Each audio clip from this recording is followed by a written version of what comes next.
The jay is here. Need to be quiet.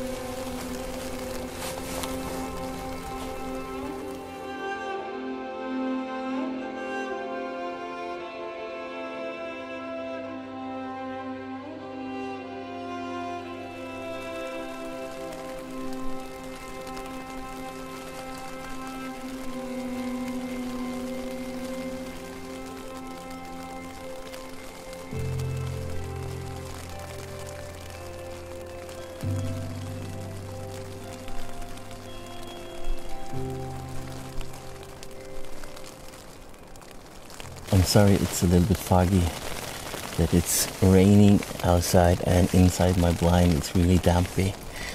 But I'm laying here at my cottage, just outside my cottage, because I started to put out some nuts and some seeds. So I saw out the window and I saw the hawk finch. And I haven't photographed that male before, so I'm hoping and waiting and see if it returns. I'm trying to photograph that beautiful male there. It's a quite large small bird with a large beak, so it's such a beautiful and stunning bird.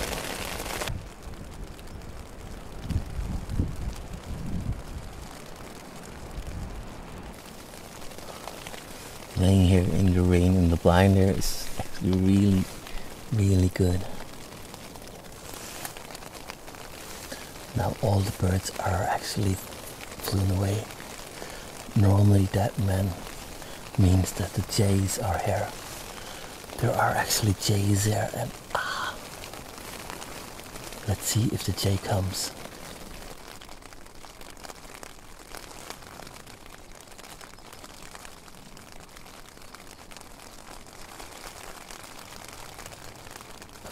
I heard the alarm call. I'm guessing the jay is sitting around in the trees here.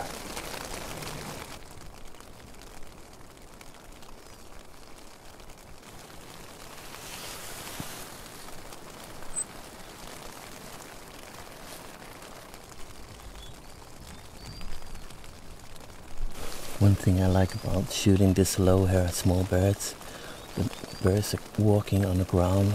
I can get different kind of images of the birds than just a bird on a stick.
Listen to this crazy weather.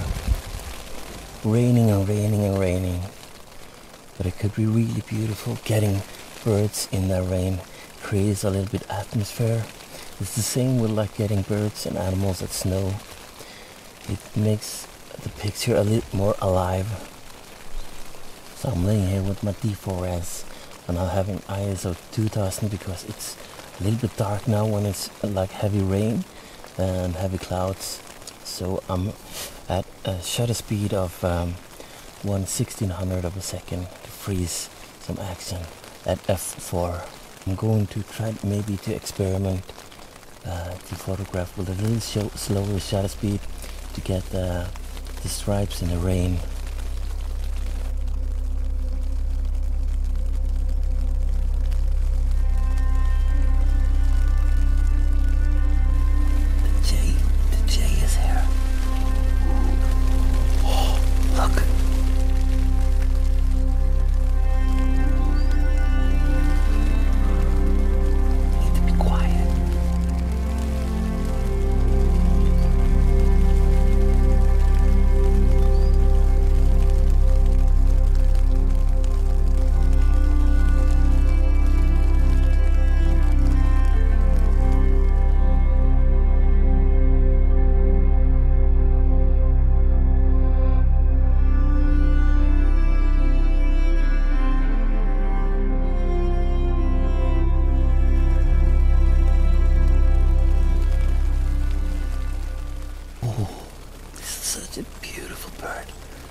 collecting nuts.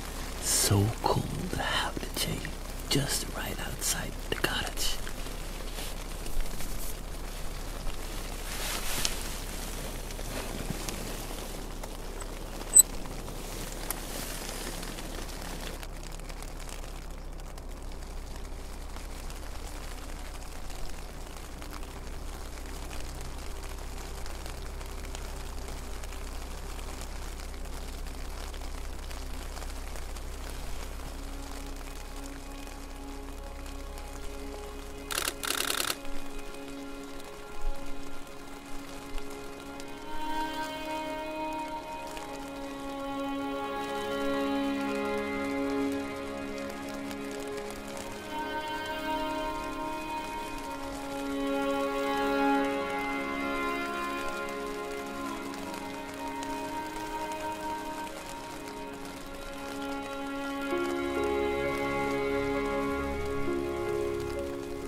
The male half-inch has arrived.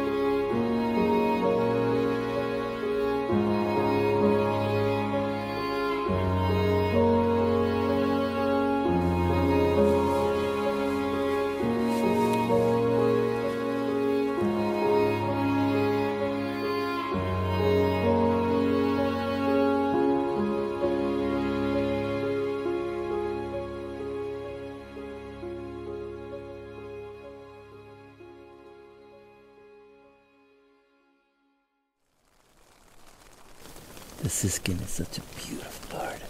So small, but really beautiful. It's starting to getting quiet now, so what I'm going to do is actually to take my images on the Lightroom and see if I can post-process some of them and take you along with me. I know a lot of you asking me to do this kind of videos. I've done that before and you like that. Let's head into the Lightroom and edit some pictures. So here is one of the pictures of the male half-inch. This is a beautiful bird and I wish to photograph this for a long time. I have photographed the female before, but not the male. And the male is such stunning with the red colors and you get that black in the eye and the beard. So this was a great opportunity for me to photograph this beautiful bird. And here is one of the pictures. I'm going to go a little bit through to edit and hopefully you'll pick up some tips.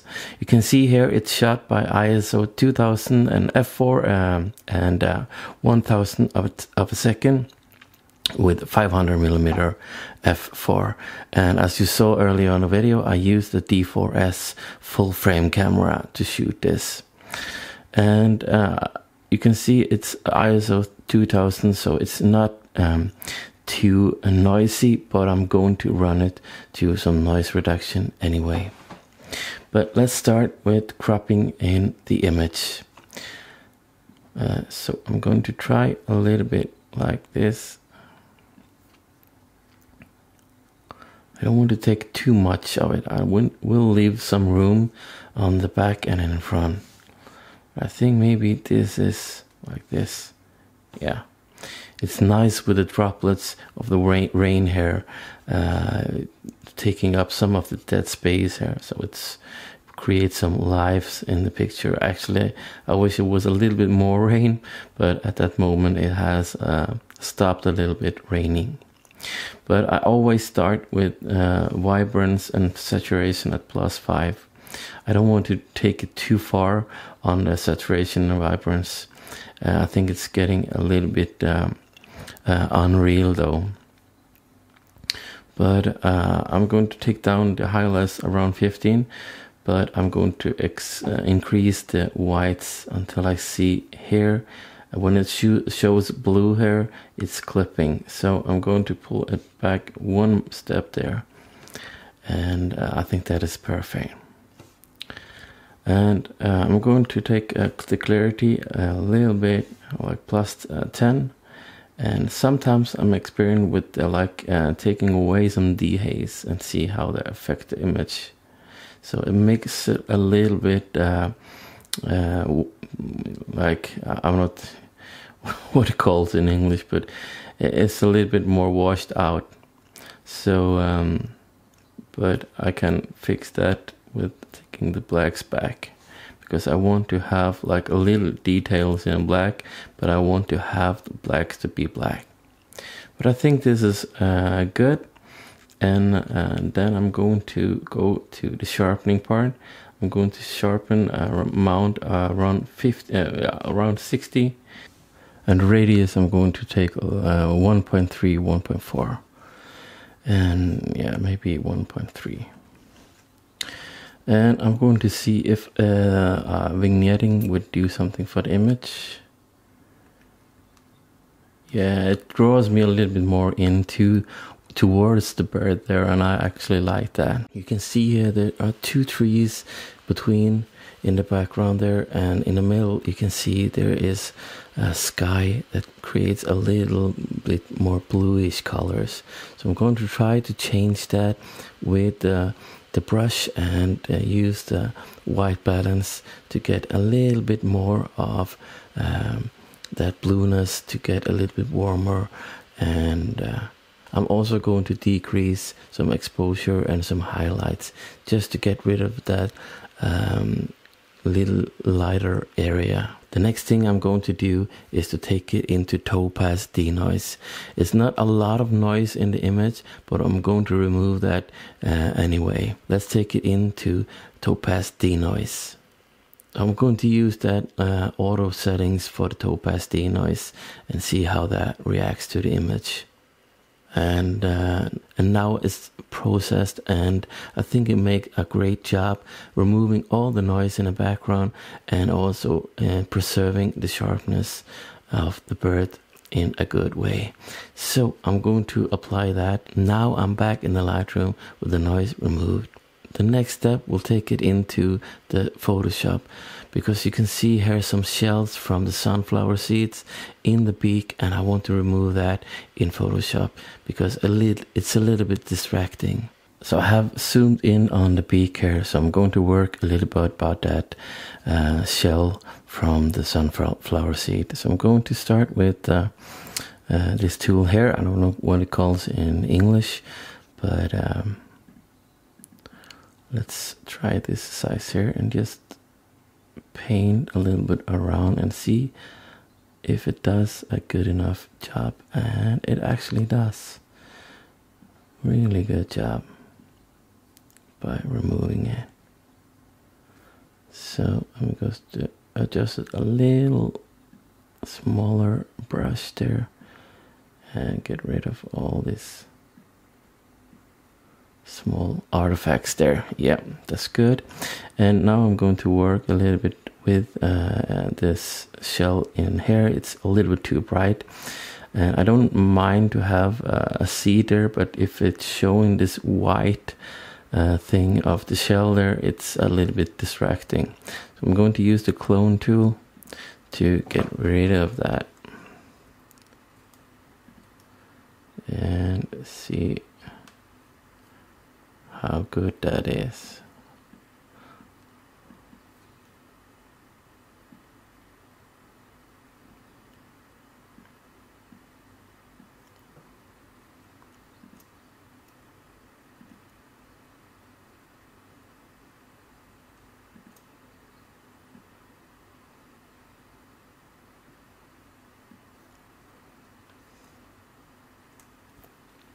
We want to mix a little bit about the clone tool and this tool here.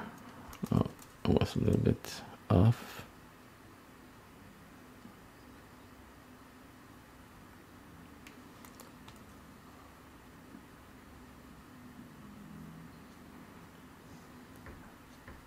It's not always easy to do this, but I think I got rid of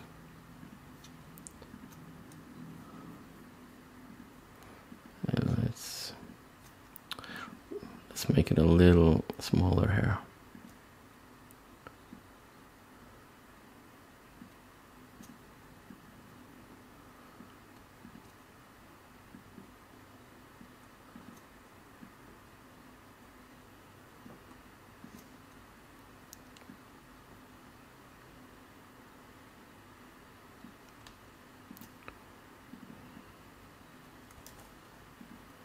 So this is actually a job that can take some time to like do well, and but I think it's necessary to do this. It's not pretty. It's a little bit distracting with the shell on the beak, so therefore it's good to just clean it up a little bit here. So nothing wrong with that. I'm not going to use it in a competition anyway. Okay, let's zoom out and see how this is. I can always spend a little more time like fine-tuning the beak, but when I'm zooming out, I think this is going to be good enough. Okay, and what I'm going to do next now is actually to go to adjustment and curves, and I'm going to go to the red channel here, just to get the red in the highlights area here a little bit more saturated, like this. I'm going to make a little S curve to take some of the shadow parts or the darker parts, like more less red and a little bit more bluish, and then you get like a color contrast. It's not much, but you can actually see it's getting a little bit more warmer in the background and the bird, and I like that. So I see there is a little area here which is a little bit bright. Normally I would do that in Lightroom. I forgot it when I did it here, but you can do that in Lightroom. Just take the brush and adjust the highlights really, and take the brush and adjust the highlights further down and just brush over that area there. I can use this tool. I'm so bad at English words of this. Dodge and burn, I guess it's called, and go with that and take the highlights just a little bit here. But I think doing this in Lightroom at the raw image, it will be a little bit better result. But yeah, just take the tops of the highlights there. But overall, I think this image is great with colors, and the male is standing beautiful with the beak, a really large beak here, and I get really beautiful colors in the background, and you get that rain droplets around the image, and a beautiful little stick there for the bird to perch on. So this is it, and I hope you got some tips out of it, and I hope you enjoyed the video, and I will see you in the next one. Bye.